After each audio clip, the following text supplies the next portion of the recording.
the 30s and 40s. Two photographs illustrate how it all began. A shy young couple sporting new coats smile happily in front of a gate. 6 years later, 1947, a photo of a football team in front of an industrial shed. They were the craftsmen and employees of the Angelo Molteni furniture making company, founded a few years earlier in 1934. The 50s. The first industrial machines arrived from Germany to manufacture more and better. The sawmill and shearing department had been in-house since 1952. Total control of the supply chain from tree trunk to finished item. An international competition, the Selettive di Cantù, brought designers and manufacturers together, anticipating partnerships between designers and craftsmen. This led to the first prototypes of modern furniture. The 60s. After the machine revolution, the style challenge. Manufacturers joined forces to attract the world to Milan. And Angelo Molteni was among the 14 founders of the first Salone del Mobile 1961. Modern furniture made its debut. In 1968, in 6 or 7 months, production was turned around. Goodbye classics, hello architects, and modern design. The 70s.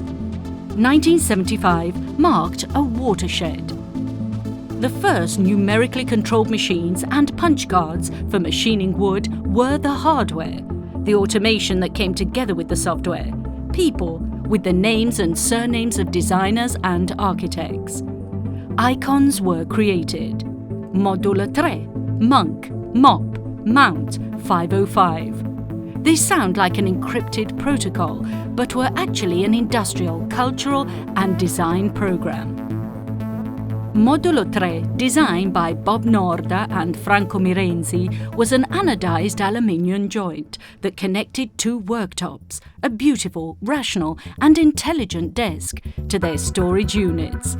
It was produced by Unifor M3, which became Unifor in 1974.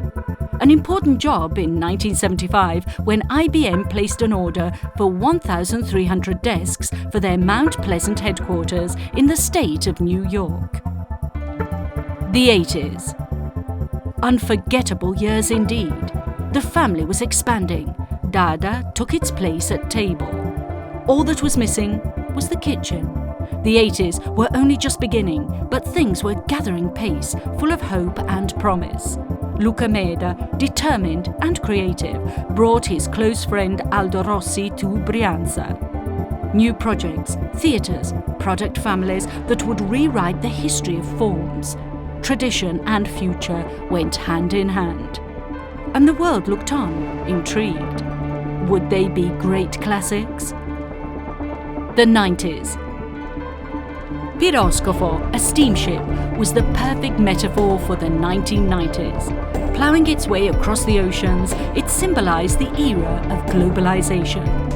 On the way back to Samarkand, old-fashioned words re-emerged: acknowledgement, specialization, flexibility, large numbers. And new paradigms: minimalism, sustainability, alternative materials, wireless. The phrase, less is more, acquired new connotations. Shh, silence. Listen to the designs. 2000 to 2015. A long stretch with a few obstacles and numerous challenges from 1934 to today, and the feeling that it is never enough.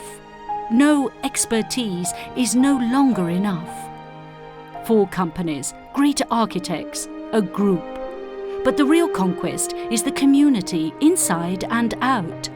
The local area plus new markets, words and images, communication.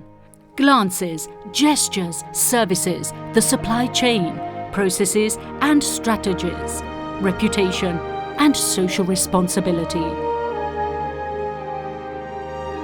In a word, every day and in every detail, a magnificent obsession, quality.